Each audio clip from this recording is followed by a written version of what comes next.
Welcome to the InSession Film Podcast for October 6th, 2013. This is episode 33, and I'm JD Duran. And I'm Scott Pollard. And I'm Jonathan Barry. And this week, our special guest is Jonathan Barry, his second time on the show. Thanks for being here, man. I'm glad to be back. Awesome. I'm really looking forward to our review this week. We're going to be discussing one of my favorite movies of the whole year for sure, in Gravity. Explorer, this is Houston. Go ahead, Houston. Mission abort. Repeat. Mission abort. Explorer, this is Kowalski confirming visual contact with debris. Debris is from a BSE sat. Repeat. I have it. Dr. Stone requesting faster transport. We have to go. We have to go. Go, Kennedy go. reports meteorological conditions. Don't go. Houston, Explorer, copy. Explorer, Dr. Stone requesting faster transport to Bay Area. Explorer, do you copy? Explorer, permission to retrieve Dr. Stone. Your go, Kowalski. Houston, this is Explorer, copy. All right. We've lost Houston. We've lost Houston. Look, we need to get the hell out of here. Hey. Some help there, man. No, don't wait for us. We're stuck. Man down. Houston, this Man is down. Copy. All right, let's get into it. Gravity is written and directed by Alfonso Cuarón and stars Sandra Bullock, George Clooney, and a little bit of a cameo by Ed Harris. What did you guys think about Gravity? Well, I was blown away. I mean, once reviews started coming out, and one, I love Alfonso Cuarón. Children of Men's one of my favorite movies. So I had high hopes, high expectations going into this. Plus, like all the reviews coming out. I mean, you haven't heard anything negative about this movie. Yeah. So I remember it has like a 98% on Rotten Tomatoes. Yeah. And 100 from top critics. Yeah. So I think currently there's only like 5 negative reviews, and I'd kind of like to meet those people just to see what they think. I mean, I literally had to. I was out to dinner before going to the movie, and I had to like psych myself down because I was like, if I go in with the utmost of high expectations, like I gotta bring myself back to reality. But I was not disappointed. It was a visual masterpiece.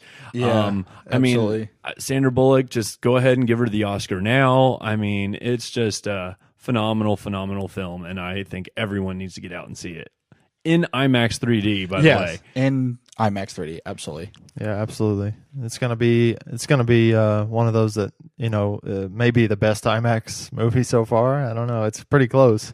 Yeah, it's. I enjoyed it a lot. I didn't know what to expect because unlike you guys, I have not seen Children of Men. I have not seen Ichu Mama Tambien. I have not seen Harry Potter and the Prisoner of Azkaban. So I don't know anything by the Cuarón father-son duo here.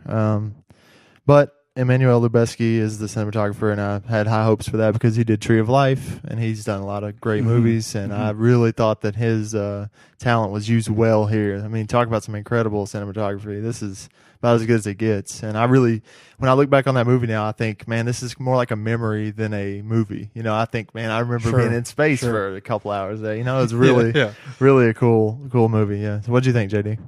I loved it. I think one of the first things for me about Alfonso Cuarón's Gravity is it's not just an amazing visual spectacle. I also thought it was an interesting character piece as well. But obviously the visuals are going to blow you away here. To me, this is the best 3D movie since Avatar, hands down. I think it's debatable whether this is the best 3D movie ever. And I think a lot of people can argue that, and I wouldn't necessarily argue a whole lot against it. This is the best for me, easily. Way more than Avatar for me. Yeah. The visuals are just so realistic. You really are drawn into space. You feel like you're just floating around with the characters. Like, that's exactly how it is. The camera work is very specific. I love how he absolutely used it. I loved how it would sway back and forth, and it almost felt like the camera was just floating around as well. It did. And I loved how he used it. I thought it was amazing. It was absolutely perfect. You almost couldn't tell whether it was fake or whether it was real, at least to me. Like, I felt like they were actually shooting in space. It was... this is one of those making ofs that I will watch. I don't always watch the making of featurettes on the disc, but I will definitely be watching this one because I was like, how did they do this how exactly? Did they do that? Like, what's going on here? Yeah. Exactly. Now, I've heard that they once they started the movie, they had hit blocks realizing like, okay, we're not filming this right, or we're not doing this right. And I don't know what, but I heard they invented brand new technologies after already starting, production. So I can't wait for and it would DVD make sense because this project has been going on for quite a while. Yeah. And as the technology grows and advances, I'm sure that they had to go back and perhaps redo some of it or can use the new technology as it kept coming along to advance the movie further.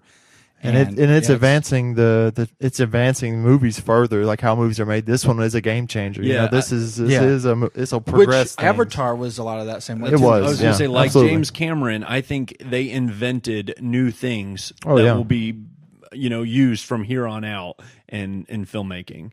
So yeah, I can't wait, like you said, to watch that featurette on how this was done. Sure. And I'm not 100% sure scientifically how 100% accurate it is, but on a first glance, without talking to an actual scientist, it's 100% believable. Like, you just understand everything that's going on. And at least for the most part, I'm sure they took some liberties with some things, but I feel like for the most part, you're able to buy into everything that's going on. And it'll be something you go in, it's absolutely breathtaking, and you'll walk out with that stunning feeling of going, man, this is something this was an experience. It wasn't just a movie. It was a great experience. Absolutely. This is why they have theaters still, these kinds of movies, so you can go and have a fun time. I'm glad you brought that up, because as far as I know, there were 2 that I found scientific inaccuracies. So, I think they are in there, and I think it was more for the story. Like, I imagine it was a storytelling decision that made them change, but there's definitely one for sure that I know of that I'm like, yeah, when someone brought it to my attention, I was like, yeah, you're right. That would be a little different. Yeah. So, and I'm not sure if it's the same one that you're referring to, but the one that I would question, the big one, I guess, is kind of the resolution of how Sandra Bullock's character, how she kind of gets back to where she needs to be. Like, I feel like, to me, that was the part of it that I was questioning a lot. To me, I guess if any of this movie had cheesy moments, I felt like that was it, and that was the part I would question the scientific accuracy of it. I was definitely thinking that when I was watching. I was like, well, I guess I'm just gonna have to forget about that. That's what I was thinking. I was just like, And like you were saying, Jonathan, I think they were doing a lot of that for the story's sake of it. I don't know if that's what you're referring to, but that was the one that came to mind. Definitely not the one or the 2 that I was referring to, but it's and also I'm not a scientist, so I don't know for sure. But me either. Yeah, somebody get Neil deGrasse Tyson on the line. Exactly. We need to talk to him. Yeah. All right. Well, let's talk about the story here a little bit. Basically, it's very simple on the surface. It's 2 characters, Ryan Stone and Sandra Bullock. They're actually part of a bigger crew. We don't really get to meet a whole lot of the other crew. We see one other person, and then this disaster strikes, and then basically they're the lone survivors that are kind of out floating above the earth trying to figure out how to get back home. What did you guys think about the story here? As simple as it is, it was so good. It's sort of a classic story, Lost trying to get home, and we've never seen it in this setting before.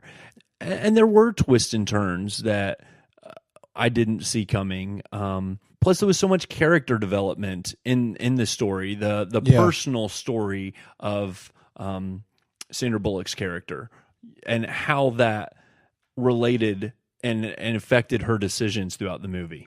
Yeah, I thought it was okay. I definitely think the story is where it's not going to win Best Picture, in my opinion, because I felt like it was a lot of contrived personal character development as opposed to natural. I felt like every now and then they would just stop and have this moment where, Sandra Bullock's character would talk, and she would say these stories, and it just didn't work for me. I felt like it was definitely the weakest part of the movie. I felt like her performance was really strong, but I felt like the stuff she had to work with, and especially Clooney's too, I felt like his was very, I don't know, just very not well thought out. But that's the only problems I have with the movie, so I didn't really like the story that much, yeah. Oh, see, I completely disagree. I thought their characters were so believable. I just tried to put myself in that situation. What would I be talking about if my oxygen was going down and I thought I was about to be stuck in space for the rest of my life? For the entire version of our podcast, be sure to subscribe to us on iTunes or on Stitcher, or check us out online at InSessionFilm.com.